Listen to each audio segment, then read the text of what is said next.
Amigos, continuamos aquí en el Full Day de Capacitaciones del Partido Democrático Somos Perú y Central Mediática. Hoy sábado 25 de octubre 2025, coincidencia, el 25 juega un papel importante hoy día, ¿sí? 25 del 25, ¿sí?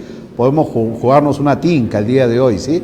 Bueno, pero más que broma, contentos de estar aquí en La Victoria, como les dije al inicio, un público excelente como es habitual. La militancia de Somos Perú está presente, gracias a todos que están desde muy temprano, ya hemos compartido nuestro cafecito, bueno, a mí me falta mi café, me tienen que guardar ahí mi cafecito, excelente la atención y contentos, hay que continuar con esta programación, estamos siempre con la hora, tenemos que cumplir los temas exactos y estamos con nuestra segunda ponencia, siempre saludando a todas las personas que recién están llegando, a las redes sociales, he estado con la comunidad virtual, y estoy viendo de que mucha gente está conectándose desde Cajamarca, Iquitos, en Ayacucho, están siempre con las capacitaciones que son habituales de Somos Perú. Como les dije en un principio, capacitaciones que se realizan constantemente. Esto no es un tema electoral ni por las elecciones, no. Las capacitaciones son constantes en Somos Perú y ustedes, la militancia, pueden dar fe de este tema. También saludarlos a nombre de Patricia Liz Sotelo, la presidenta del partido,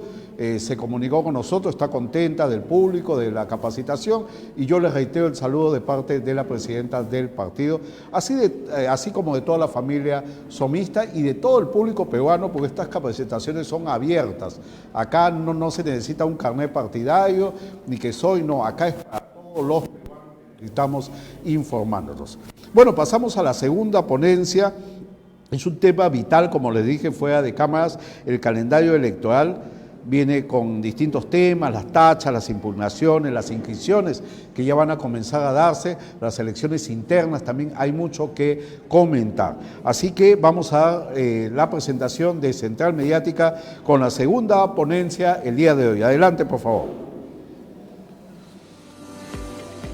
Central Mediática, Capacitación, Comunicaciones. Presenta la segunda ponencia a cargo del doctor José Manuel Villalobos Campana.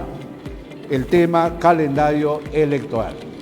Este curso va a abordar, como es lógico, el calendario electoral y los principales procedimientos vinculados a las tachas, imputaciones, a las inscripciones, todo lo que debemos saber en un proceso electoral. Así que si usted es todos son precandidatos, tienen que estar atentos a estos temas. Se va a analizar el marco normativo, las plazas, las instancias, competencias, los mecanismos de defensa de los derechos electorales con el objetivo de comprender que estos procesos garanticen la transparencia, legalidad y equidad en la participación política que todos debemos tener. El doctor José Manuel Villalobos Campana es un destacado profesional, catedrático, involucrado en este tema de calendario electoral, de temas electorales, quien está con nosotros el día de hoy. En el contexto que está regido por un calendario detallado, hay hitos, como se dice, que son inamovibles que se están dando. Como les decía, todo esto rige en la convocatoria de las elecciones generales, no todavía en las municipales, que todavía no hay una convocatoria. Ahí están los objetivos de esta ponencia, siempre buscando la opinión de los participantes, proponiendo buscar procesos más justos y transparentes para todos los ciudadanos. Ahí está el muñequito, la IA de Central Mediática, que hace una pregunta: ¿qué creen que pesa más en un proceso electoral justo? ¿El cumplimiento estricto de los plazos y normas o la posibilidad de garantizar la participación de todos los candidatos, incluso si ello implica flexibilizar algunas reglas? Y hay un tema importante, un enfrentamiento, podemos decir, entre el Poder Judicial y el Jurado Nacional de Elecciones. Esto a un partido de que se le ha eliminado y se está viendo este tema, pero el Tribunal Constitucional le ha dado, en la primera instancia, le ha dado la razón al Jurado Nacional de Elecciones por lo que es un organismo autónomo. Pero estos temas los va a explicar más nuestro ponente, el doctor José Manuel Villalobos Campana, a quien lo recibimos con un fuerte aplauso, por favor.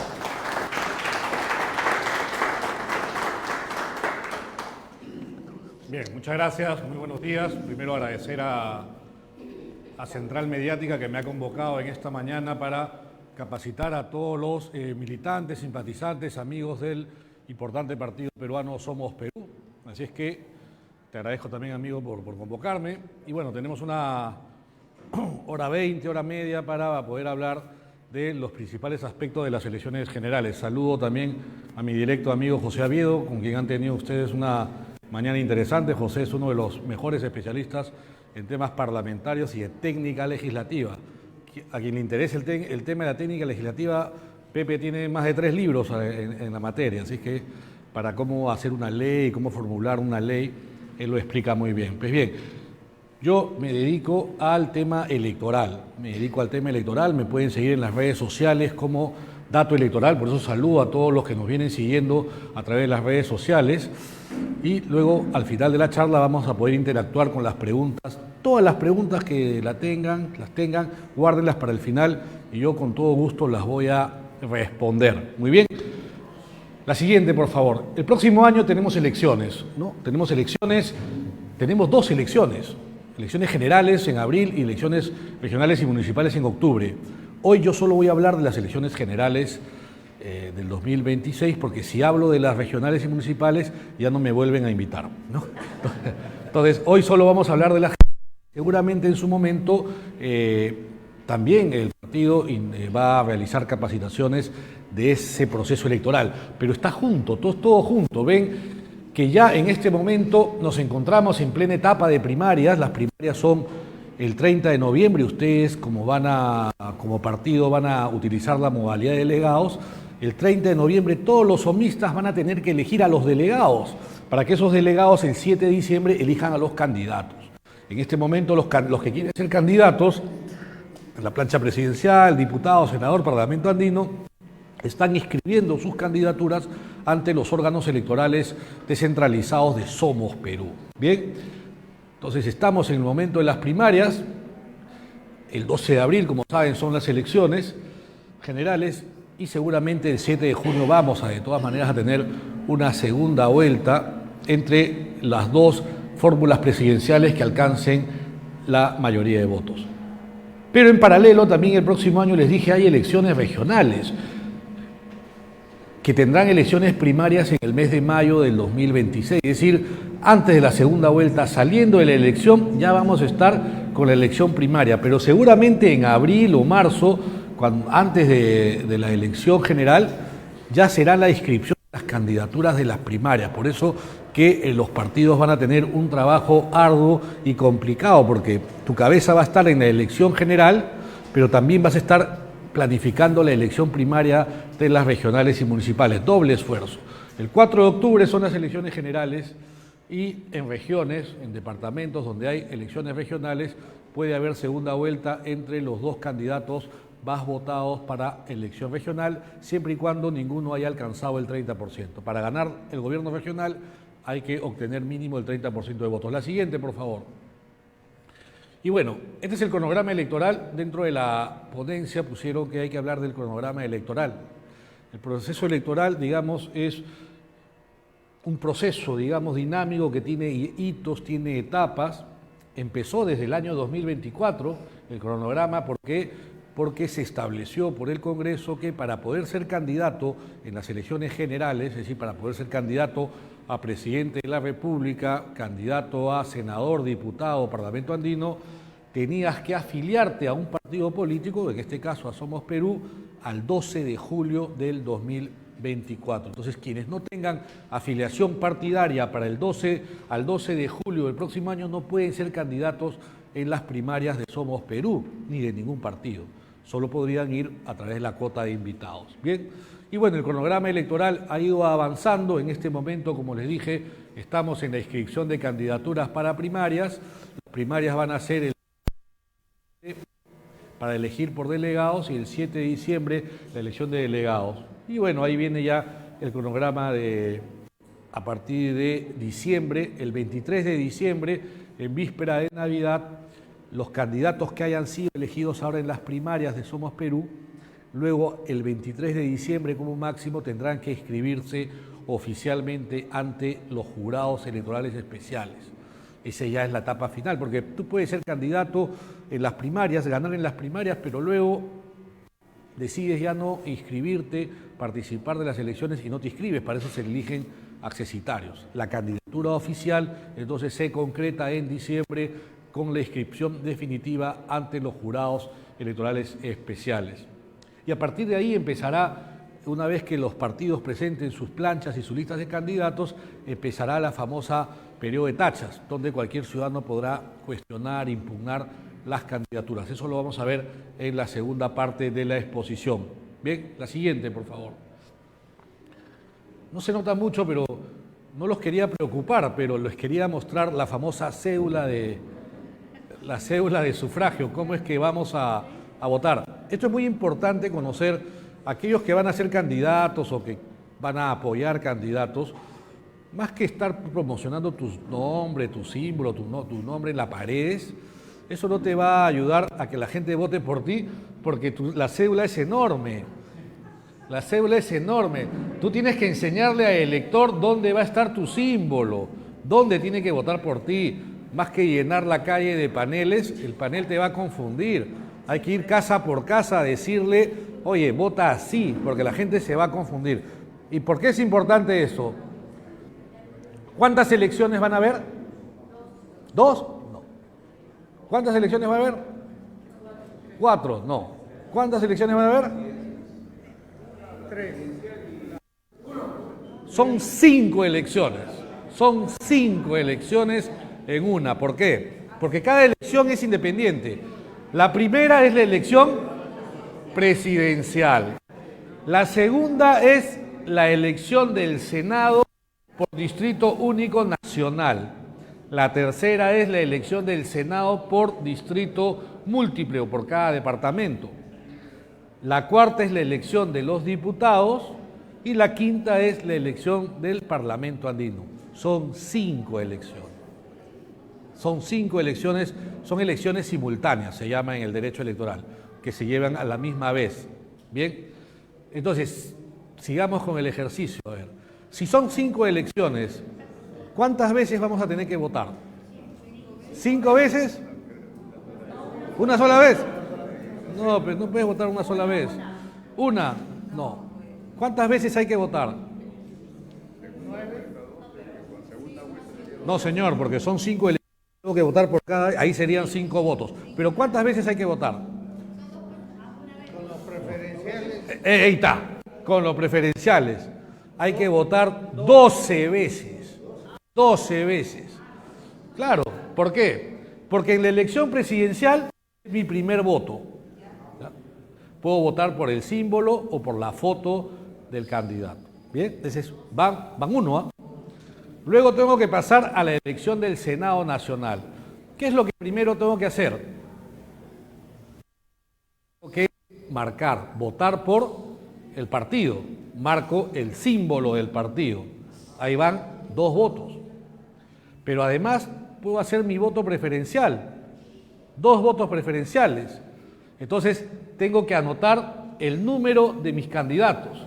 Puedo votar por 2 candidatos, del 1 al 30. Por cualquiera, puedo votar por el 5 y por el 30, por el 1 y por el 2, por el 7 y por el 8. La cosa que puedo hacer 2 votos preferenciales. Entonces ya voy 4 votos. Luego paso a la elección del Senado por distrito electoral múltiple. Ahora vamos, al final vamos a eso, ¿ya? Al final vamos. Entonces tengo que marcar el símbolo del partido primero, que es mi quinta votación.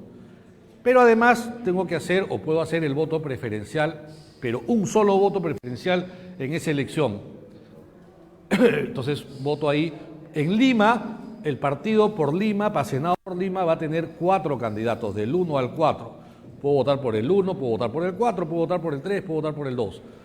En las regiones, los que están en los departamentos, el partido en esa elección de Senado por distrito múltiple o por región presenta 2 candidatos, hombre y mujer, 1 y 2. El elector solo va a votar o por el 1 o por el 2. Entonces ahí ya vamos, 1, 2, 3, 4, 5 votaciones. Luego paso a la elección de diputados. Lo primero que tengo que votar es por el símbolo del partido, ¿no? Voto por el partido. Y además voto por hasta 2 candidatos a diputados. En Lima Metropolitana, el partido va a tener 32 candidatos. Puedo votar por el 1 y por el 2, por el 32 y por el 1, por el 10 y por el 30. Puedo hacer las combinaciones que quiera, puedo votar hasta por 2 candidatos del partido a diputados. ¿Bien? Y ahí ya iría 9 votaciones. La 10ª votación es en la elección al Parlamento Andino. Tengo que marcar el símbolo del partido. También votamos por Parlamento Andino, todos votamos por Parlamento Andino. Y además puedo votar hasta por 2 candidatos al Parlamento Andino, 2 votos preferenciales. Por eso es que el elector va a votar 12 veces. 12 veces. Si quiere, también. ¿Por qué? Porque el elector puede solo en la elección del Senado o de diputados solo votar por el símbolo y no usar el voto preferencial.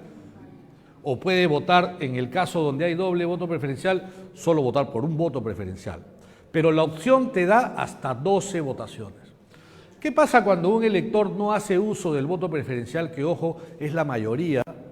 La mayoría, y eso, por ejemplo, los que quieren ser candidatos a diputados o senadores ahora, o van a apoyar a candidatos. Hay que enseñarle a la gente a votar a hacer el uso del preferencial, porque si no haces el uso del preferencial, el candidato no va a entrar. El candidato no va a entrar, porque la gente cuando solo vota para senador o marca para diputado el símbolo, pero no hace uso del preferencial, solo está votando para que el partido obtenga curules, pero no está votando para decidir quién del partido va a entrar a la curul.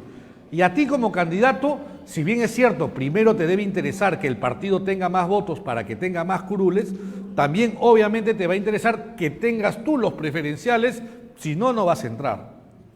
Entonces, la mayoría de gente no usa el preferencial o lo usa mal,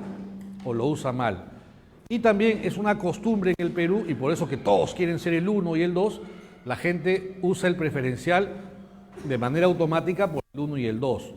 Cuando no necesariamente, o sea, tú puedes votar por el 30, o sea, no tienes que votar por el 1. Entonces hay que decir, los últimos serán los primeros. Soy el 30, vota por el 30. No hay que votar por el... Bueno, claro, si tú eres el candidato del 1 vas a hacer campaña por el 1, pero si tú eres el candidato del 5, el 10, el 20, en teoría tienes las mismas opciones que el 1. El tema es que la gente tiene interiorizado que debe votar por el 1 y por el 2 y vota siempre por el 1 y por el 2, que son los que tienen más opciones. Pues ya depende de la campaña, de las estrategias, de decirle a tu elector que vote por tu sí, por tu número, ¿no? Ahora, otro problema con los recuadros es que puede pasar en la elección al Senado Nacional y puede pasar en diputados y Parlamento Andino, es, por ejemplo, si eres el número 14. Si tus números son de 2 dígitos. ¿Por qué? Si tu número es de 2 dígitos, eres el 20, por ejemplo, el elector se equivoca y el 20 pone el 2 en el primer recuadro y el 0 en el segundo recuadro. ¿Votó por ti? No votó por ti. No es nulo. El 2 va para el candidato al 2. Claro, el 0 no contaría, pero si fuera el 14, por ejemplo, y lo voten los dos, ponen los 2 recuadros, el 1, el voto sería para el 1 y el 4 para el 4. ¿Y tú que eres el 14? Nada. Entonces hay que también enseñarle a la gente que vote tu número, si es de 2 dígitos, en el primer recuadro. ¿Bien? Y eso puedes hacerlo, por ejemplo, haciendo campaña con otro candidato para que marquen el 14 y el 28, por ejemplo, ¿no? O haces con el 1, ¿no? El 1 y el 14, cosa que la gente ya ve que tiene que marcar en el primer recuadro el 1 y el número 14, que es el tuyo, en el segundo, cosa que tu preferencial no se pierde. ¿Bien? Entonces, complicada la cédula de sufragio. Hay otra cosa. En este momento solo sabemos que van a haber ¿cuántas opciones? ¿Saben? 39 partidos, o sea, 36 partidos y 3 alianzas, 39 candidaturas. Bien, entonces es una cédula gigante, ¿no? ¿Dónde va a estar Somos Perú? ¿Saben? ¿En qué lugar va a estar Somos Perú? Todavía no se sabe. Va a haber un sorteo que posiblemente sea en enero. Y ahí va a depender mucho la suerte de los partidos, del sorteo. ¿Por qué? Porque dependiendo en qué tercio te ubiques, si el sorteo te da en el tercio superior, cuando el elector abra la cédula va a ser más fácil que encuentre el símbolo. Pero si te encuentras en el tercio inferior, tomando en cuenta que abres la cédula y hacia abajo, tú vas a bajar así, va a ser más difícil. Se podría perder tu votación. Por lo tanto, la campaña también tiene que estar centrada en informarle a la gente dónde va a estar ubicada el símbolo del partido para que la gente te encuentre. Ojo, adultos mayores, hay gente que tiene dificultades, gente con problemas de visión, está apurada, está nerviosa, no encuentra tu partido, ¿dónde estará? Y marca otro, ojo. Entonces, mucho va a depender la suerte de los partidos. Eso va a depender.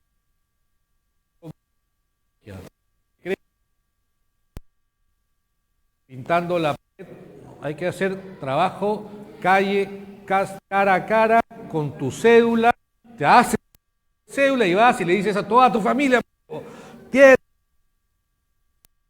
y ojo, como hay 5 elecciones, uno podría pensar que si yo soy candidato de Somos Perú, todos van a votar por Somos Perú.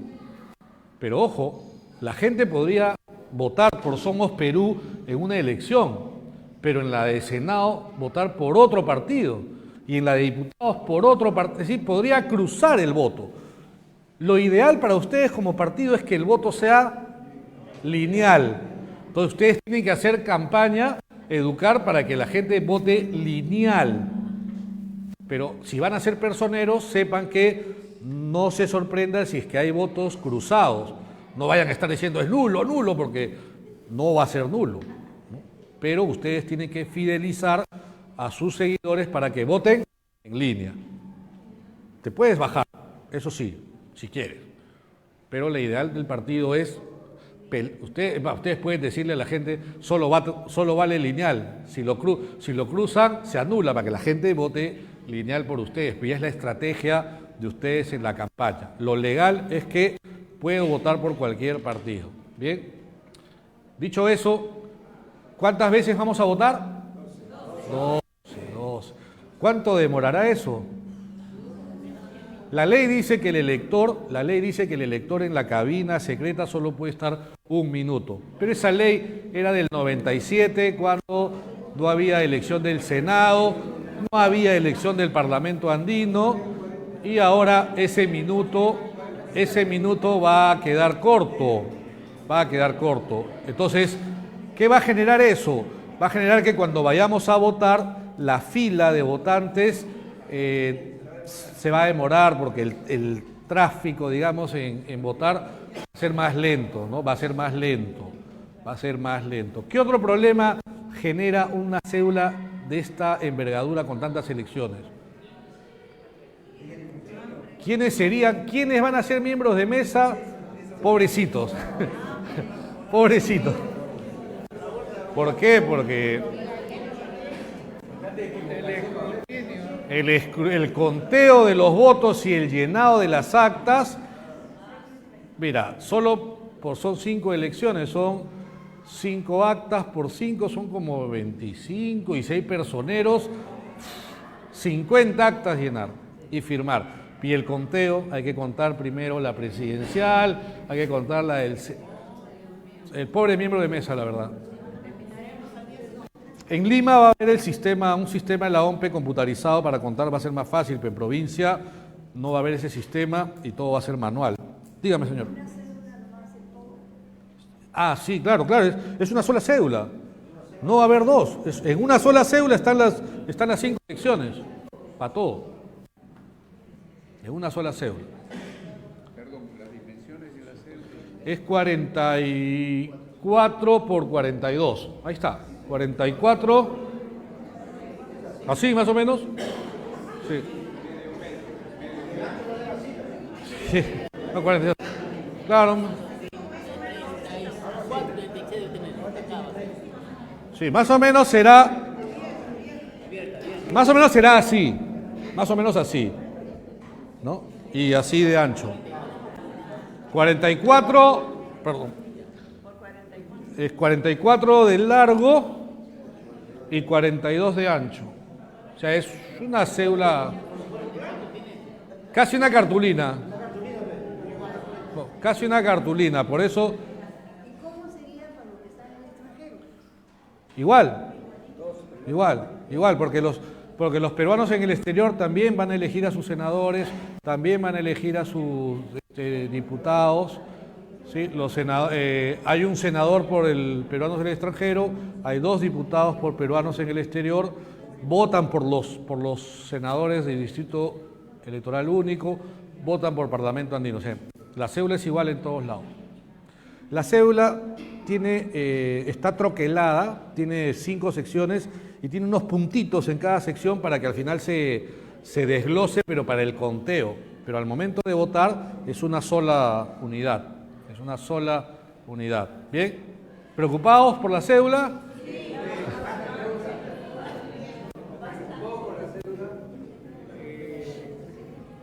Yo voy a enfocarme en una cosa. Sobre el tema de la izquierda. Siempre voy a preguntar de la izquierda. ¿A la izquierda le beneficia todo esto? No lo sé. No. ¿Por qué le beneficia? En la manera que tú te explicas, la dificultad en votar, hay que hacer una línea derecha y es positivo. Pero hay algunos que no van a saber votar, ¿no? Van a ir a... Bueno, yo creo que eso le perjudica a todos los partidos por igual, porque lamentablemente en el país tenemos un alto nivel de... nuestra educación no es buena, hay que ser realista. La educación en el Perú es muy mala y hay mucha gente que acaba el colegio pero no tiene comprensión lectora.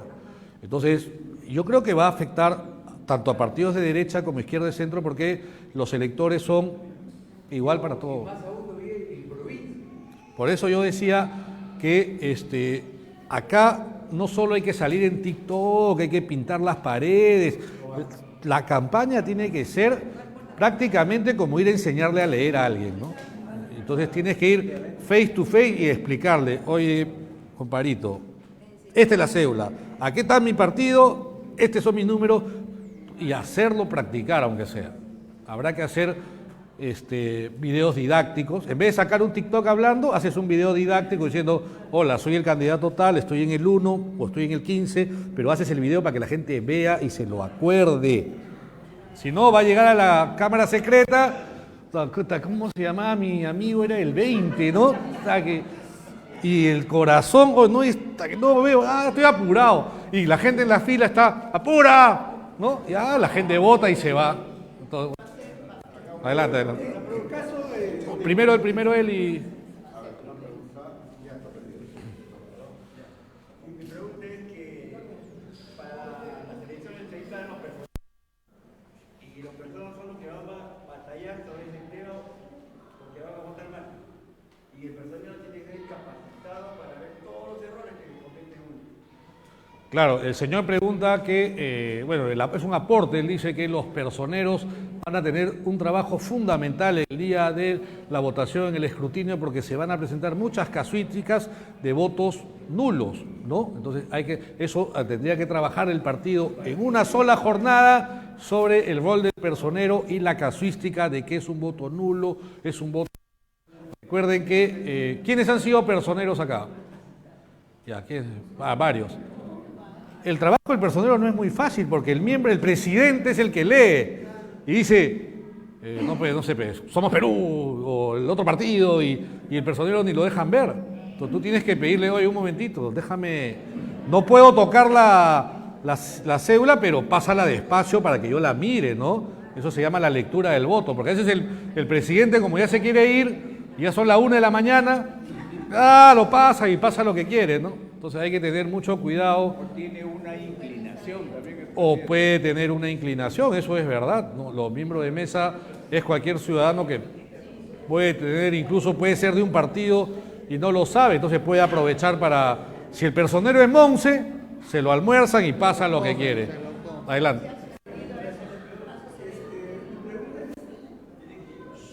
En el momento de las votaciones hay personas, pues, más en provincia que en gente rural, ¿no? También lo hay un En montón. Lima ahí es poco, pero más en provincia lo que se va a padecer es... Acá hay más, porque somos 10 millones. Está permitido que un familiar le acompañe en la votación, porque en el taller de votaciones sí se ha visto. Pero, y también, a ver, el voto es personal y a la Cámara Secreta no puedes ir acompañado por nadie, salvo que seas una persona que tenga ciertas limitaciones. Por ejemplo, una persona invidente puede ir con alguien de su confianza. Claro, pero el anciano no necesariamente, porque el anciano no sí ve. Iletrado. Solo si no se puede mover. Pero de un iletrado, ¿qué sería? El iletrado que va a ir con otra Un persona. analfabeto. Tendría que pedir, pero eso, la ley solo dice que el invidente o la persona que no puede valerse por sí misma no puede ir, pero el iletrado sí sabe, sí se puede mover, digamos, ¿no? Sí se puede mover. Pero no sabe leer el símbolo, no sabe leer, es analfabeto. Sí, pero no hay una forma, ahí tiene, la votación es personal, porque si no, y el iletrado no va a votar, pero va a votar la otra persona. Puede ser su familia, puede ser su apoderado, pero... Ha pasado casos, sí, en las votaciones anteriores que sí entraban con su hijo. Si yo personero me opondría, porque yo no sé, salvo que sea una persona que va a votar por mi partido, pido que vote, pero si no estoy seguro, prefiero que no, porque el voto es personal, si no, el voto es de la otra persona. En realidad en las elecciones hay casuísticas diversas, ¿no? Hay cosas que se presentan de sorpresas. Bien. Ahora, pero es mentira que voten los muertos, ¿ah? Eso sí, descarten. Los muertos no votaron. Eso es mentira. No, es mentira. ¿Cuándo han votado los muertos? No votan los muertos. Les voy a contar rápidamente para que se quiten el mito, del 2021 que votaron los muertos. Los muertos no votaron. A ver, ¿qué pasó el 2020? Una desgracia para nosotros, ¿no? La pandemia. ¿Cuándo empezó la pandemia? En febrero, en marzo del 2020. ¿Cuándo cerró el padrón? El padrón electoral de las elecciones generales del 2021, ¿cuándo cerró? En abril del 2020. ¿Qué pasó a partir de abril del 2020 hasta el 2021? Murió mucha gente, murieron miles de gente, pero el padrón ya estaba cerrado. ¿Eso qué significaba? Que la persona que había fallecido seguía en el padrón y por ley ya no podía ser sacado del padrón. Por lo tanto, el día no me acuerdo qué día fue la elección, 11 de abril creo del 2021, tú ibas a votar, este es el aula y acá estaba pegado afuera la lista de los electores de cada aula. Entonces después ibas tú, acá está mi vecino, pero mi vecino ha muerto. Está votando mi vecino, tu amigo, tu familia. Miles de casos porque el muertito, estaba en el padrón. Pero el hecho de que esté en el padrón no significa que haya votado. Tiene que aparecer con su DNI y votar. Por eso que en el Congreso hicieron una comisión para investigar y nunca llegaron a determinar, porque las actas, cuando tú votas tú firmas. Y eso está guardado. No había ni un muerto. No había ni un muerto, era imposible. Quítense eso, es un mito. Lamentablemente, por la pandemia murió mucha gente y estaba en el padrón y no los podían sacar. Ahora se ha mejorado la ley, por eso que el padrón ahora ha cerrado 6 meses antes, ahora sí se puede depurar. Mueres, te sacan. Antes legalmente no podían. ¿Bien? Entonces, los muertos no votaron. Bien. ¿Alguna otra pregunta para continuar? ¿Puedes aclarar algo, por favor? Sí. En el caso del voto para el Senado, hay voto, digamos, por Loreto.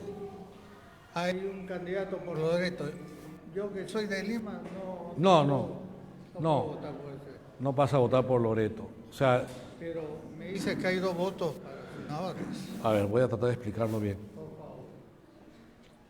El amigo pregunta si yo de Lima puedo votar por el candidato de Loreto. Es imposible. Es imposible, porque, a ver, el segundo recuadro es para la elección del Senado Nacional. ¿Qué significa el Senado Nacional? Que los partidos, que todo el territorio nacional, que todo el Perú más peruanos del extranjero, todos elegimos a 30 candidatos que van a ser senadores. Yo de Puno, yo de Lima, yo del exterior puedo votar por la misma lista de candidatos, de esos 30. ¿Bien? Esos 30 candidatos, los que van a ir al Senado Nacional, tienen que hacer campaña en todo el Perú, en Lima como en Loreto, porque esos son candidatos nacionales. Esos 30 pueden ser todos de Lima, pueden ser gente de provincia, el partido decide a quién mete en esos 30. Por lo general son figuras que trascienden Lima, que son figuras que pueden tener votación en todo el Perú. ¿Bien? En cambio, en la elección del Senado por cada departamento, ¿no? Ahí cada partido presenta 2 candidatos, 1 y 2, hombre o mujer y hombre. Entonces, el Loreto es Iquitos, ¿no? Maynas, Loreto. Toda la gente que vive en Loreto puede marcar solo por el 1 o por el 2, que son los candidatos de Loreto. En cambio, en Lima, cuando yo voto por el 1 de Lima, estoy votando por el candidato de Lima, no es el candidato de Loreto. Se cuenta en Loreto y se cuenta en Lima la elección de ese Senado por distrito electoral múltiple. Son elecciones separadas. En cambio, en la primera elección del Senado Nacional, ahí sí se cuenta para todos, porque son candidatos nacionales. ¿Bien? Hay que ubicar los nombres. Los nombres, los números. Son los números, porque el candidato está identificado. En el Senado Nacional vas a tener, en Somos Perú va a haber 30 candidatos, del 1 al 30. Esos del 1 al 30 tienen que hacer campaña en todo el Perú, cosa que en Puno pueden votar por el 30 de Somos Perú al Senado, o pueden votar por el 5. Eso es una elección en todo el Perú, una sola. No va a figurar en la cédula nombres. No, nunca ha figurado. Lo único que sale en la cédula, en la elección presidencial, es la foto del candidato presidencial, ¿no? Entonces, el elector puede marcar el símbolo del partido o puede marcar la foto, vale igual. En cambio, en senador y diputados y parlamento andino, el elector solo marca el símbolo del partido y el número del candidato, pero no está, porque no entrarían, pues son tantos candidatos. Entonces, la gente tiene que haberse informado antes qué candidato tiene tal número para escribir el número. Adelante, caballero. Para quedar claro, ¿cuántos diputados vamos a elegir y cuántos senadores? Bien. Pasemos a la siguiente diapositiva. Ahí va, usted se ha adelantado, ahí está. Como saben ustedes, el Perú, después de más de 30 años, va a retornar al sistema bicameral. Con la Constitución actual del 93 de Fujimori, que rige, es la constitución más larga hasta ahora, esta constitución desechó la tradición peruana de ser un Congreso de 2 cámaras e instauró un Congreso de una sola cámara. Acá yo creo que varios, o la mayoría, sí votó en su momento por el Senado, pero los más chibolos nunca hemos votado por el Senado. Yo nunca he votado por el Senado, ¿no? La primera vez que voté, en el 95, ya era Congreso unicameral. Entonces, ahora vamos a la mayoría de la población, porque la mayoría somos jóvenes, todavía, una población más joven, vamos a votar por algo nuevo, No sabemos qué es la bicameralidad. Pepe Oviedo creo les he explicado, hay 2 cámaras. ¿Cómo van a ser esas 2 cámaras? Ahí va la pregunta del amigo. Adelante, por favor. La siguiente, sí. Bien. El Congreso, al aprobar el retorno a la bicameralidad, ha diseñado que la Cámara de Senadores, la Cámara Alta se le llamaba, ¿no, Pepe? La Cámara Alta, tenga 60 senadores. tenga 60 senadores. Pero ha establecido que la elección de esos 60 senadores sea de dos modalidades, bajo dos modalidades. 30 senadores, la mitad, se eligen en distrito electoral único nacional, es decir, todo el territorio del Perú, más peruanos en el exterior, elegimos a 30. Y por lo tanto los partidos presentan una lista del 1 al 30 y los peruanos de cualquier lugar van a votar por cualquiera de esos 30 candidatos. Tienes hasta 2 votos preferenciales, ¿no? Esos son los 30. ¿Cómo se eligen los otros 30? Se le ha asignado uno a cada departamento llamado, mal llamada región. Entonces, Puno elige uno, Piura elige uno, Tumbes, Junín, cada uno elige uno, salvo Lima Metropolitana, que tiene una población electoral muy grande, Lima elige 4. Entonces, hay 26 senadores que se van a elegir, uno en cada departamento o región, y Lima va a elegir 4. Ahora, en cada departamento donde se elige un senador, los partidos van a presentar una lista de 2 candidatos, hombre o mujer, mujer o hombre. Y el elector va a tener que marcar el símbolo del partido y podrá marcar un solo preferencial. O votas por el 1 o votas por el 2, ¿no? Cosa que si el partido Somos Perú en Junín es el más votado y gana la curul del senador, esa se la van a dar o al 1 o al 2, al que sea más votado, el hombre o la mujer o hombre. Esa es la forma de votar al Senado. En Lima, en cambio, como son 4, digamos que va a haber 4 candidatos, 2 hombres, 2 mujeres, del 1, 2, 3, 4, y el elector podrá en Lima votar por cualquiera de los 4. Si el partido le toca una curul de senador ahí, va a ser el más votado de su lista el que entre. ¿Bien? Entonces, esa es la elección. Ahora, en diputados no hay mayor cosa, no hay mayor novedad.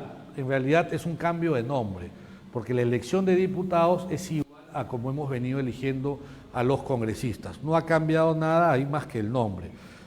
Bien, ahí se mantiene el número de 130 congresistas, ahora son diputados, el número es igual, y la distribución es casi igual.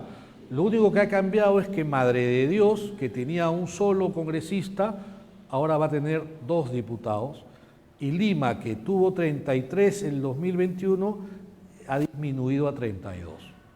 Luego tenemos lo mismo que Piura sigue teniendo 7, Tacna, Tumbes, Moquegua, Apurímac, Amazonas, si no me equivoco, son como 8, solo tienen 2 curules, más los peruanos en el exterior tienen 2 curules, nada más.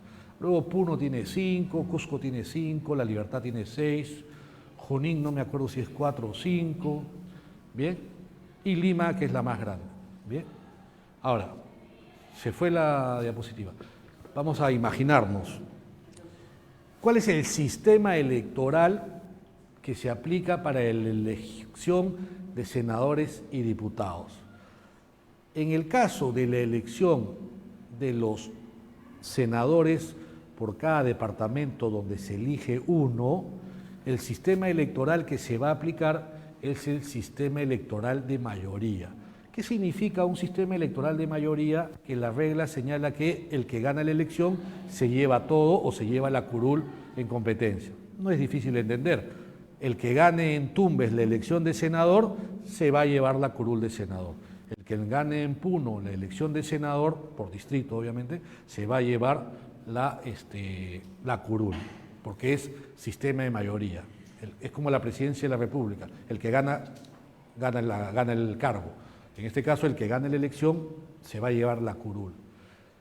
En el caso de los 4 senadores por Lima y los 30 senadores nacionales, Ahí no se aplica el sistema de mayoría, porque si se aplicara el sistema de mayoría, el que gana la elección se llevaría los 4, se llevaría los 30, ¿no? Ahí se aplica el sistema electoral proporcional. ¿Qué significa el sistema proporcional? Que las curules o los cargos en disputa se reparten entre todos los partidos en proporción a la votación que han obtenido. Eso es más democrático porque genera una mayor representación. En los sistemas de mayoría lo que generan es menos representación. Ahí vamos, ahorita voy a la cifra repartidora. Entonces, esos 30 senadores a nivel nacional, ¿cómo se van a repartir? Van a competir 39 partidos, van a presentar 39 listas al Senado. ¿Qué va a hacer? ¿Qué hace el sistema? En realidad ya la ley lo dice. ¿Qué hace el sistema, el software? ¿Qué hace? Es un poco complicado porque es pura matemática, que lo mismo lo que voy a explicar también se aplica en diputados. Tú tienes 30 candidatos y tienes 39 listas de candidatos, porque son 39 partidos para repartirse 30 escaños. Entonces, ¿qué dice la fórmula? Que lo que se tiene que hacer primero tienes que contabilizar los votos de cada partido, ¿no? De mayor a menor, el que ha tenido más votos y el 39 que ha tenido menos votos. Ya tienes ordenada tú la votación de los 39 partidos al Senado Nacional. Luego que ya tienes la votación de los 39 partidos, lo que se hace son divisiones. Se divide la votación del primer partido entre 1, entre 3, hasta 30, porque son 30 los cargos a elegir. Entonces, de la votación del partido más votado, tienes 30 divisores. Luego se divide la votación del segundo partido, también entre 1, entre 2, entre 30, tienes 30 divisores más. Y así hasta dividir la votación del partido que quedó en 39 lugar entre 1 entre 30. Al final tienes 30 por 39, son más de 1000 divisores. Tienes más de 1000 divisores. Esos divisores, nuevamente el sistema los ordena de mayor a menor, de tal forma que si tienes 30 curules, el divisor número 30, tienes el más alto, el segundo, el más 30, ya los demás no valen, el divisor número 30 es lo que el señor me ha preguntado. Esa es la cifra repartidora, esa es la famosa cifra repartidora, ¿no? Ese divisor. Una vez que el sistema, la fórmula te identifica la cifra repartidora, nuevamente se hace la división. Se divide la votación de cada uno de los 39 partidos entre la cifra repartidora. El resultado de la división de la votación de un partido y la cifra repartidora, el resultado es el número de escaños o senadores que le va a tocar. Así es que se saca la cifra repartidora. Entonces, obviamente, si hay 30 curules, esas se podrán repartir, yo me imagino que entre unos 5 a 6 partidos. Que pasen la valla. Sí, que pasen la valla. Podrían ser máximo 10, porque con la valla te exige pasar 3. Máximo podrías tener 10 partidos con 3 senadores cada uno. Pero eso sería pensando en que todos van a tener la misma votación. Así es que ya sabemos que 10 partidos no va a haber en el Senado. Podríamos tener un Senado de 4 o 5 partidos a lo mucho, 6 tal vez. Pero no basta con que la cifra repartidora te haya asignado tu curul. Gracias por recordarlo. Además, el partido tiene que superar una valla electoral, una barrera o un umbral. Por eso, cuando dicen, hay muchos partidos que vamos a tener un Congreso fragmentado, es mentira. Podemos tener 100 partidos si queremos, pero la fórmula, el umbral, va a impedir que todos entren al Congreso. el umbral, la barrera, es eso, es una barrera de entrada. Pueden participar todos los que quieran, pero no todos van a superar la barrera. Y quienes no superen la barrera no van a entrar al Congreso, así en algunos lugares hayan obtenido curul, porque son los más votados.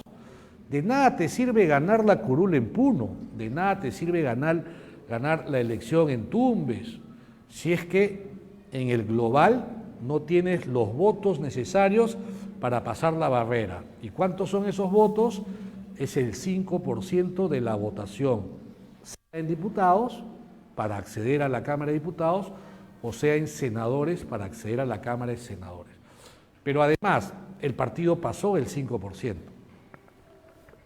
No es suficiente. Además, tiene que haber obtenido con la cifra repartidora al menos 7 diputados para acceder a diputados o al menos 3 senadores para acceder a la Cámara de Senadores. Entonces, no todos van a obtener esos 7 o esos 3, no todos van a entrar a diputados.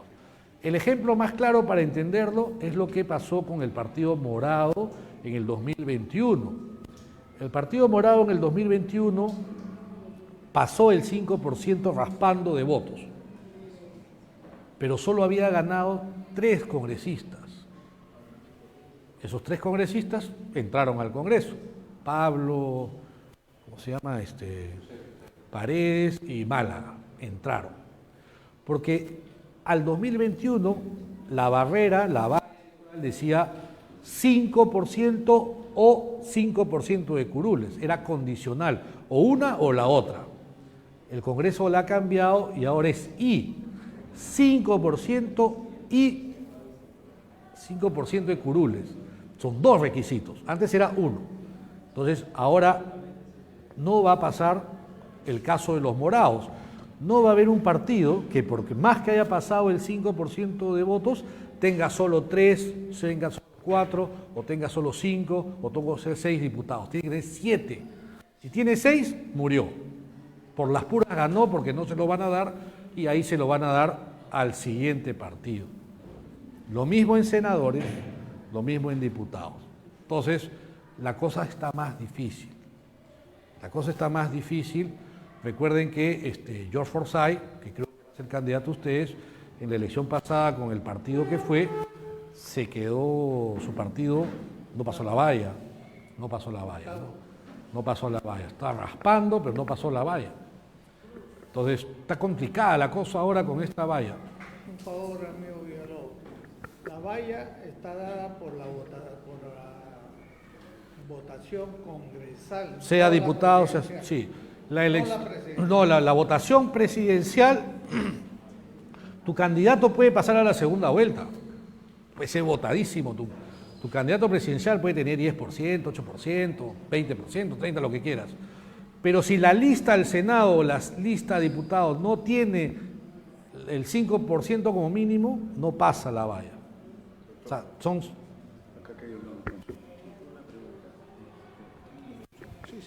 Pues no sé, acerca de por ejemplo, ¿estas cartillas se van a presentar de aquí en adelante o solamente se va a hacer una piloto? Porque antes estábamos acostumbrados a votar presidente, vicepresidente, congresista y parlamento andino.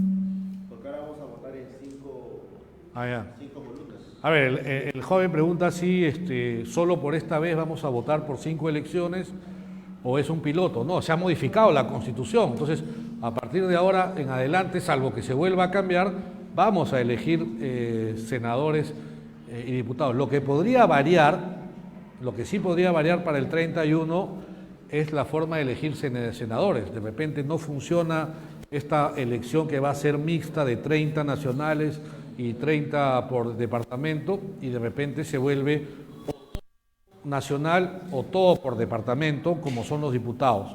Eso no lo sabemos ahora. Y no sabemos si se va a eliminar por fin la elección del Parlamento andino, que la verdad que no tiene mayor utilidad, no tiene mayor utilidad. Pero una última pregunta. Nosotros en el Perú tenemos 2 posturas, izquierda, derecha y también los del centro. Entonces ya hay 3. Hay 3 ideologías, hay 3 izquierda, derecha y el centro. ¿No sería más adecuado adoptar como otros que tienen siempre primarias de izquierda, primarias de derecha, para enfrentarlos en una sola vuelta. ¿Esto se podría adoptar acá en el Perú? ¿Dónde te han dicho que...? Por ejemplo, tenemos un montón, por ejemplo, 10 partidos. Derecha. No, es algo que se vende y todo, yo lo veo en redes. Es un mito. A ver, en Estados Unidos, lo que el amigo me pregunta es, claro, si hay tantos partidos, pero casi la mitad son del espectro derecha y la mitad son de izquierda, ¿por qué entre ellos no hacen sus primarias, ¿no? Para tener un bipartidismo, ¿no? El bipartidismo solo significa que en el Congreso existan dos fuerzas, pero esas dos fuerzas es producto de las reglas electorales que hacen que solo dos partidos entren al Congreso. En Estados Unidos no hay dos partidos. Hay un... En Estados Unidos no existe solo el Partido Demócrata y el Partido Republicano. En Estados Unidos hay más partidos que aquí, creo, incluso. ¿Ya? Entonces, hasta un cantante de rap se ha podido presentar de candidato a presidente en Estados Unidos. Además, en Estados Unidos te puedes presentar a candidato a presidente, pero solo por estados. No te presentas candidato en todos los estados. Es medio loco el sistema americano, pese a que dicen que son la mejor democracia. Por ejemplo, ¿ustedes saben que el elector americano no elige directamente al presidente americano? No. En Estados Unidos la elección es indirecta. En realidad los gringos cuando van a votar, votan por colegios electorales. Los 50, no sé cuántos estados tienen una cantidad de delegados distinta. Hay estados que tienen más delegados y otros estados que tienen menos delegados. Por eso en la elección americana se concentran mucho en ganar los estados donde tienen más delegados. ¿Por qué? Porque al tener más delegados tienes que pasar, creo que los 500 y pico, ya ganas la elección. Por eso que ha habido candidatos presidenciales americanos que han ganado, que han sido elegidos candidatos presidenciales, han sido elegidos presidentes, pero tienen menos votos que el segundo lugar. Porque el segundo lugar tenía más votos, pero había ganado menos delegados. Entonces es una elección indirecta. Pero a lo que iba es que como tiene ese sistema de por delegados, que hay que ganar delegados, por más que se presenten 10, 20 candidatos, que hay en Estados Unidos hay varios candidatos, la regla está establecida para que los partidos más tradicionales, que son el demócrata y el republicano, finalmente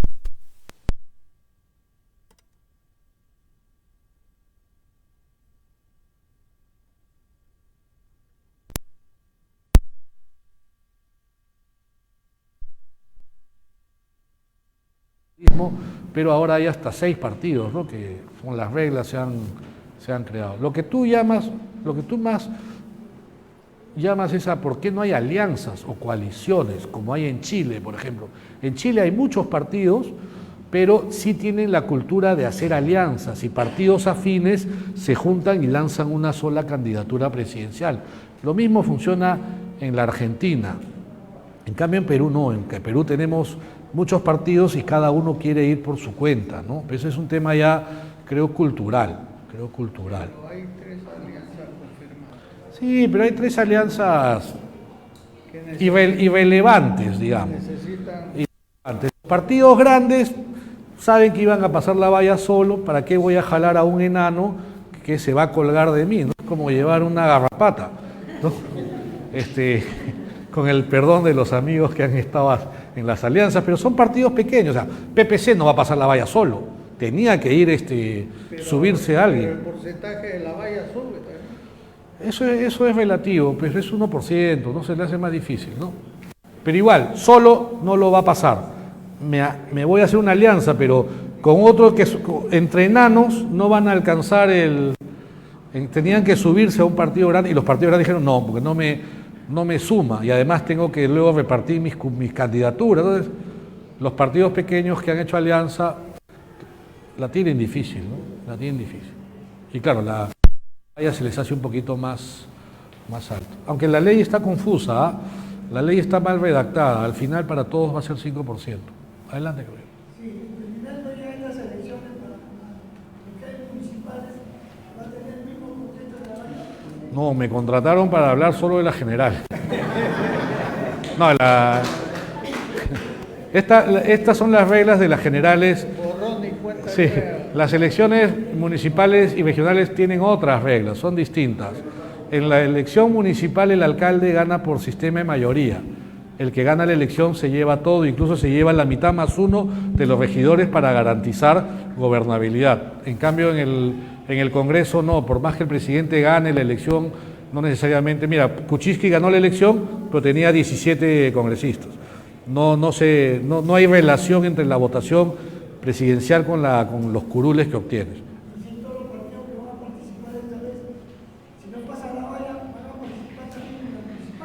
Sí, porque el Congreso sacó una ley para que de los 39, 35 que se van a desaparecer, bueno, más de unos 30 van a desaparecer, recién van a desaparecer en enero del 2027, con lo cual van a poder participar de las elecciones regionales y municipales.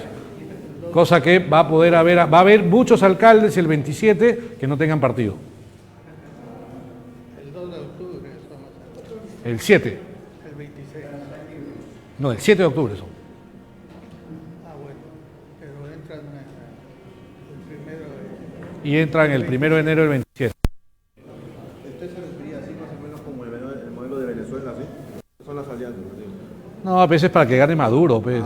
En la alianza, por ejemplo, la alianza electoral acá, que es Fiorella Molinelli con Batalla Perú.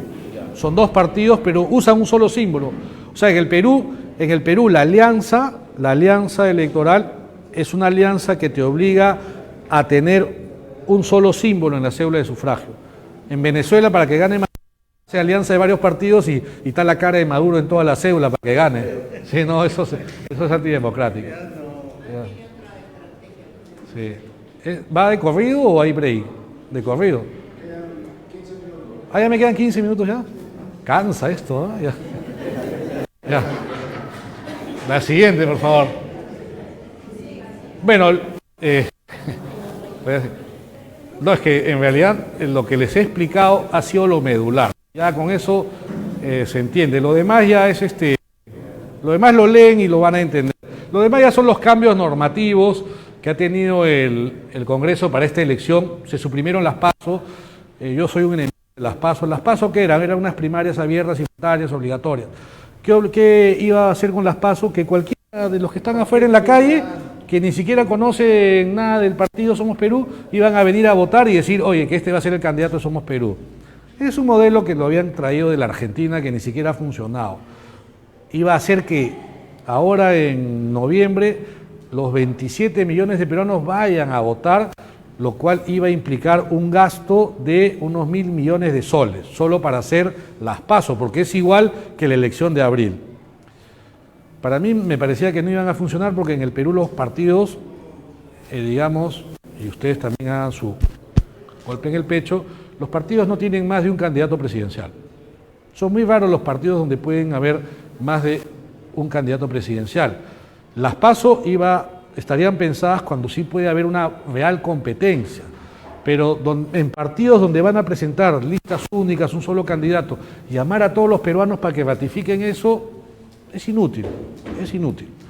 Creo que lo más saludable para nuestro modelo es que la democracia interna, y eso lo dejo a ustedes para que lo planteen en su partido, la presidenta no me conoce, me va a decir, nunca más viene, en realidad una democracia interna debería ser un afiliado a un voto. Esa sí sería una verdadera primaria democrática, donde todos los afiliados a los partidos pueden participar con su voto diciendo quién debe ser el candidato y con la posibilidad de que las candidaturas sean individuales y no por lista. Por lista, armas una lista y es más difícil que yo pueda hacer mi lista. Yo quiero ser candidato, pero no tengo la posibilidad de armar una lista completa. Entonces, al reducirse a lista única, ya también la elección no es tan democrática. Entonces, las elecciones hoy en todos los partidos, básicamente todos, salvo el APRA, que la va a ser abierta y democrática, los demás en realidad hacen la primaria solo para cumplir con la ley, ¿no? Sale para cumplir la ley. Eso yo creo que debe cambiar porque no fortalece la institucionalidad partidaria, ¿no? Pero bueno, Eso era. Entonces no va a haber paso, no va a haber paso. Los académicos, los que pidieron paso, no pensaban en o sea, gastar 1.000 millones para hacer unas paso, yo no sé si el Perú tenga para hacer experimentos que cuesten tanto, ¿no? Bueno, la segunda modificación es que si no, el partido que no pase la valla a volverse a inscribir va a ser muy yuca, como se dice, porque si ahora tenemos la cantidad... ¿Cuántos partidos hay ahora, saben? ¿Alguien sabe? ¿No? ¿Un número? No, que están inscritos ahorita. ¿Cuántos partidos hay, saben? 52. Hay 52 partidos. Hay 39 que se inscribieron para las presidenciales hasta el 12 de abril. 43 se inscribieron, porque he hecho alianza. Pero hasta ahorita ya se han ido inscribiendo más partidos, porque para las regionales y municipales todavía los partidos se pueden inscribir hasta 7 de enero, creo que es que se convoca la elección. Entonces, hay 52 partidos y podrían llegar a 60 para las regionales y municipales, sin contar los 90 movimientos que hay. ¿Por qué es que hemos llegado a esa cifra? Porque se hizo una reforma electoral el 2018, creo, 19, ¿no? Promovida por Vizcarra, que se redujo demasiado el requisito para inscribir un partido, que con solo 25.000 firmas de supuestos afiliados ya inscribías un partido, ¿no? Y luego hacías tus comités. Eso originó que muchos puedan inscribir partidos con facilidad. El Congreso se dio cuenta de lo que había hecho y que se había abierto demasiado la cancha y ha vuelto a exigir en adelante el 3% de firmas de adherentes que se exigía antes, con lo cual quien esta vez no pase la valla y quede cancelado, si se va a querer reinscribir, va a tener que sacar 1 millón de firmas más o menos, lo cual va a hacer más difícil la inscripción de partidos. Bien. Producto de esta ley 31981 del 18 de enero del año pasado. Con esta ley se restauró el voto preferencial porque cuando se aprobó que las elecciones primarias sean vía paso, se eliminó el voto preferencial. Como no va a haber paso, tiene que haber voto preferencial. Ustedes se imaginan si no... Muchos critican... A ver, me vas a tener que regalar unos minutos más. Muchos critican que el voto preferencial es malo, ¿no? Que es malo, perverso. Pero yo no creo que en sí sea tan malo. El tema es que a veces el partido se equivoca y lleva gente que al final traiciona al partido y se va. Pero ustedes se imaginan si no hubiera voto preferencial y sea lista cerrada y bloqueada. Imagínate la lista del Senado del 1 al 30, sin voto preferencial. Si son 30 candidatos para el Senado Nacional, tú calculas y dices, pucha, que el partido podría tener de esos 30, 3, 4, ya 5 senadores. Si no hay voto preferencial, el partido gana 5 senadores, ¿quiénes serían los senadores? Los 5 primeros. Los 5 primeros, porque la lista es cerrada y bloqueada. El elector solo votaría por el partido, no podría alterar la lista y los 5 primeros serían los senadores. ¿Y los otros 25, para qué los pusieron? De relleno. Entonces, al ir de relleno, esos 25 en la campaña, ¿van a hacer campaña? No van a hacer campaña porque va a calcular, decir, no, que no voy a entrar, ¿no? Si no voy a entrar, no. ¿Eso qué, a quién debilita? Al partido. Al partido. El voto preferencial es el motor de la campaña de los partidos, porque la campaña no solo la hace el candidato presidencial, la hace cada uno de los candidatos a diputados, cada uno de los candidatos a senadores. Al hacer su propia campaña, está haciendo una campaña por el partido, con lo cual la campaña se multiplica. Si se quita el voto preferencial, la campaña se va a debilitar, el partido va a tener que gastar mucho más en la campaña, ¿no? Porque no hay voto preferencial. Entonces, a los enemigos del voto preferencial no piensan, solo piensan en, uy, no, que el congresista que gana con voto preferencial ya se cree dueño de la curul. ¿Qué pasa, no? Entran al Congreso y dicen, no, yo he ganado por mi voto preferencial, y se apartan, muchos entran a fines de julio y decía que me ha salido acá y era el cable. y entran y se van del partido porque creen que han ganado con su voto preferencial. Pero eso es mentira. Gracias. El candidato a diputado, el candidato a senador no gana la curul por sus votos preferenciales. Le han mentido. Les enseñé cómo se asigna los votos, las curules. Las curules el partido las gana por los votos del partido, porque la cifra repartidora se calcula en función a la votación del partido. Recién una vez que el partido le dijeron te ganaste tus 5 curules, ahí recién se ve qué candidato ha tenido más votos preferenciales para que entre a la curul. Pero la curul la ganó el partido, no la ganó su voto preferencial. Bien. La siguiente, por favor. Luego tenemos otra ley importante para estas elecciones, son las ley 32058. Esta ley es interesante, por ejemplo, ha autorizado a los jurados electorales especiales, al Jurado Nacional de Elecciones, a no ejecutar medidas cautelares. ¿Qué es lo que ha pasado con el partido del señor Duberlí Rodríguez, ¿no? Este iba a ser el partido, es un partido que quería participar de las elecciones generales, pero su inscripción no se produjo al 12 de abril que cerraba el registro, sino que el jurado lo ha inscrito con fecha de junio. ¿Por qué no se inscribió al 12 de abril? Porque cuando estaba por cerrar, estaba en su inscripción y estaba por cerrar el plazo, alguien le presentó unas tachas, maliciosas, pero le presentó una tacha. Esa tacha la tienes que contestar, la tienes que resolver en primera instancia en el ROP, luego apelas al jurado. La cosa es que por esas tachas, cuando llegó al 12 de abril, el partido de Duberlí se encontraba recién en periodo de tachas. Entonces, le cerraron la puerta. Entonces, él metió una acción de amparo que le ha ganado. Y el Poder Judicial dijo al jurado, oye, le has vulnerado su derecho, inscríbelo con el 12 de abril.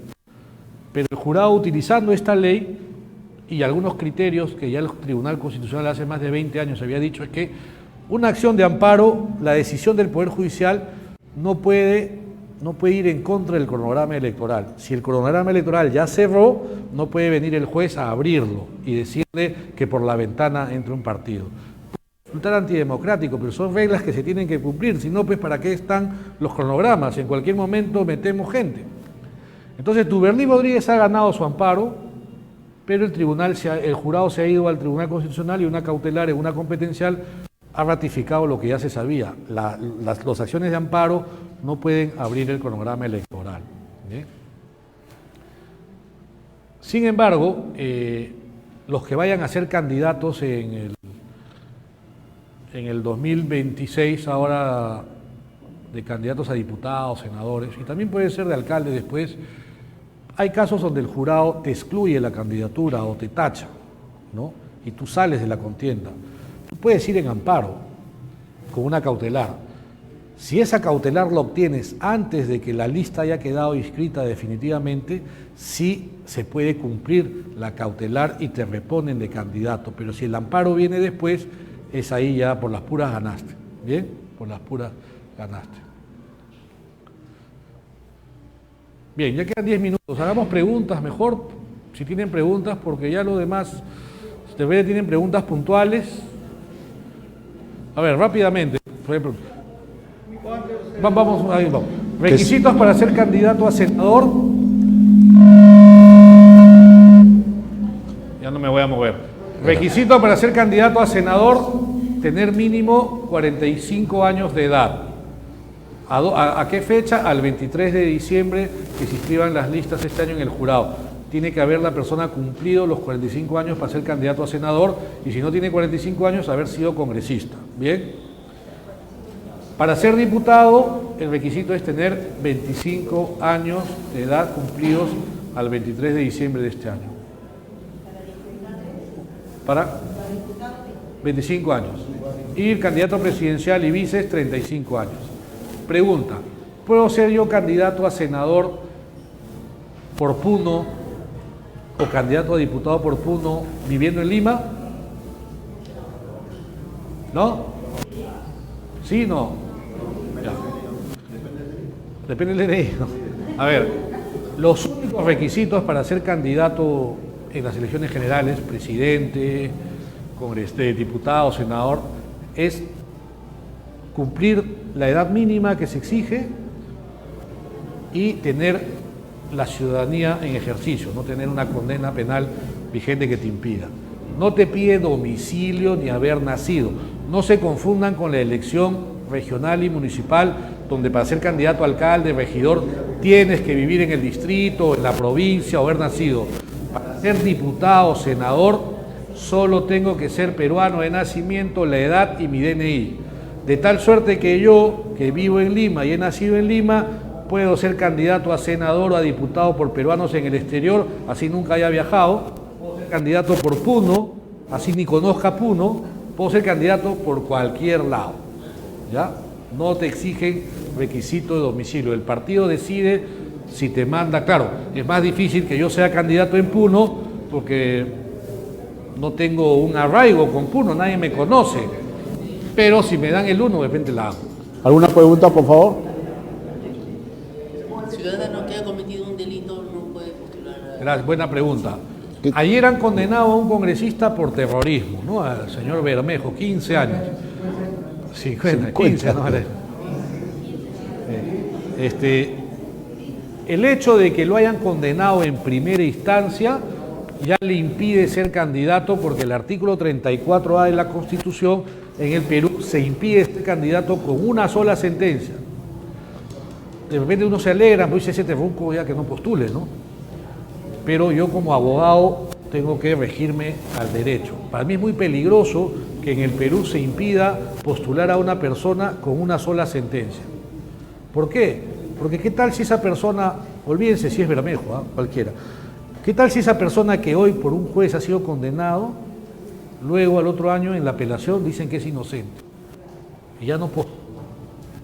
La regla en el Perú era que para que te impida postular, como dice el artículo 23 de la Convención Interamericana de Derechos Humanos, para que una condena penal te impida postular debe ser firme, en última y definitiva instancia, que ya tú ya no puedes ya llorar en ningún lado, ya no puedes apelar, ya eres culpable, ahí recién te impedía postular. Pero el Perú, a raíz de que la política se ha judicializado y la prensa acorrala a los congresistas, se dieron para imponer este impedimento de que con una sentencia en primera instancia no puedas postular.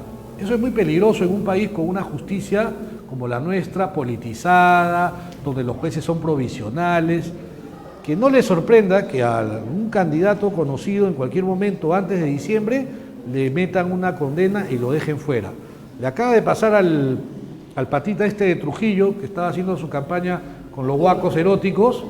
Ya, el pata ya había aparecido en la encuesta, ya estaba con 2%, y qué raro que en Trujillo, ya saben quién es su competidor, lo han sentenciado a pena efectiva por difamación. Y el pata ya se cayó su campaña. Independientemente de que sea el personaje, le puede pasar a cualquiera. No, el partido puede participar, pero si él era su motor, ya no tiene, es un vehículo sin llantas, ya no corre. Entonces, eso nos puede pasar, ¿y saben dónde va a pasar más? En las elecciones regionales y municipales, donde son pues miles de candidaturas, y ahí en provincia estos jueces podrían generarte un juicio rápido y te condenan. Finalmente, pues luego apelarás, ¿no? Pero ya te causó el daño de no ser candidato. Pero definitivamente con el juzgado de primera instancia ya no participa ni más, o tiene que pasar su condena y puede decir... No, claro, ya. Bueno, una persona que ha sido condenada en última instancia, tiene antecedentes penales, durante el plazo que su condena está vigente no puede postular. Una vez que tú cumples tu condena y te rehabilitas, se supone que la condena ya no existe, se olvida, por eso el derecho resocializador, y puedes volver a postular. Pero en el Perú existe una ley, que es la 3017, que sí impide postular a aquella persona que en el pasado ha sido condenado por algunos delitos graves como tráfico, violación, corrupción, peculado. Esas personas, en teoría, no van a poder postular porque la ley sigue en vigor, sigue vigente. Sin embargo, en casos individuales que han ido en amparo al Tribunal Constitucional, el el Tribunal Constitucional les ha dado la razón y ha dicho que el jurado no debió aplicar esa ley porque esa ley vulnera derechos fundamentales y le ha dicho que no lo vuelva a hacer, pero la persona que ha ganado su amparo puede ser candidato. Pero como la ley sigue en vigor, no sabemos si el jurado a los demás se la va a aplicar. Lo lógico es que si ya el tribunal en varios casos ha dicho que no deberían aplicar esa ley, no lo haga, pero en este momento yo no estoy...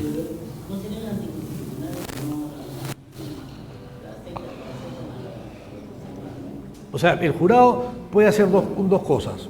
O aplica la ley porque la ley está vigente y la tiene que aplicar y la ley impide, o el jurado aplica control difuso y dice esta ley es inconstitucional y ya el Tribunal Constitucional en varios casos lo ha dicho y lo dejo postular. Pero en este momento no sé qué va a hacer el jurado. Decisión del jurado. Es decisión del jurado. Así es. Muchas gracias a nuestro ponente. Un fuerte aplauso, por favor. Fuerte aplauso para el doctor José Manuel Villalobos. ¿Hay preguntas de la comunidad virtual, doctor, antes de retirarse? Sí, Nicolás. Sí, ponente, tenemos algunas preguntas de la modalidad virtual, que esto tiene alcance nacional. Una pregunta es de Segundo Montoya, de Cajamarca, y pregunta: ¿quiénes pueden presentar una tacha contra una candidatura? Buena pregunta. El tiempo me ganó y no pude entrar a tachas. Como dije, el 23 de diciembre como máximo se van a presentar la plancha presidencial, las listas al Congreso, o sea, Senado, Diputado y Parlamento Andino. Una vez que se presentan las listas y las planchas, el Jurado Electoral Especial califica las listas. ¿Qué significa calificar? Califica que las listas y los candidatos cumplan los requisitos de lista y los requisitos de candidatura, ¿no? Tiene 3 días en realidad para calificar, pero a veces se demora más. Una vez que califica la lista, si no hay ningún impedimento, si no tiene una observación, la lista se admite. Si se admite la lista, se publica la admisión de la lista y una vez que se publica la admisión de la lista, se abre el periodo de tachas. ¿Qué es el periodo de tachas? Es un periodo, y para responder la pregunta, donde cualquier ciudadano, con tal que tenga 18 años y su DNI, puede interponer una tacha. ¿Qué es una tacha? Es un cuestionamiento que cualquier ciudadano hace a un candidato, señalando que ese candidato no cumple los requisitos para postular. Pero no hay que decirlo, hay que probarlo. La tacha tiene que ir acompañada, sí, se paga una tasa de una OIT que si ganas la tacha te la devuelve. Entonces tú tienes que probar que el señor no cumple, porque ya ese señor ha pasado por la revisión del jurado y el jurado ha dicho que sí cumple. Pero de repente el jurado no sabe que ese señor sí tenía una sentencia que está cumpliendo y no lo dijo, por ejemplo, ¿no? O en elecciones regionales y municipales hay más fácil tachar porque tú dices, oye, no vive ahí, por ejemplo, ¿no? Porque ahí tiene domicilio. En elecciones generales es más difícil porque no vas a, salvo que digas, oye, no tiene 45 años o no tiene los 25 años y tendrías que probar. Otra pregunta, por favor, Nicolás, un segundito. Estamos en preguntas. Sí. Finalmente tenemos una pregunta de Cecilia Araceli Castro desde Lima. Ella pregunta: ¿cómo puede el Jurado Nacional de Elecciones fortalecer la capacitación y orientación de las organizaciones políticas para que cumplan correctamente con los plazos y requisitos del calendario electoral? Bueno, esa es una pregunta que hay que trasladarle al jurado. No creo que debe hacer más capacitaciones. Lo que yo sé también es que muchas veces el jurado hace actividades y los partidos no asisten, ¿no? O no mandan a las personas indicadas a esas capacitaciones. Entonces, ahí es la responsabilidad también del partido de que no toca la puerta del jurado, también de la OMPE, que siempre están dando asistencia técnica a los partidos para que puedan participar mejor en las elecciones. Ahora sí, un fuerte aplauso para el doctor José Manuel Villalobos Campana, a quien le entregamos este certificado de participación por su brillante ponencia en el Full Day de Capacitaciones del Partido Democrático Somos Perú. Ha quedado claro, se han tocado distintos temas, esperemos que esto nos sirva de mucho para el proceso electoral que está en marcha y vamos a contar próximamente también con el doctor en otros eventos importantes. Las gracias a él, a nombre de la comunidad virtual y de todos los presentes. Vamos a ir a un corte porque ya está el doctor Marco Tulio Gutiérrez también en la sala para seguir con la siguiente ponencia. Vamos a tomar las fotos con el doctor y hacer las entrevistas respectivas, pero antes de levantarse tengo que dar el corte. Nuevamente, muchas gracias y vamos a un corte y retornamos. Aplauso, por favor.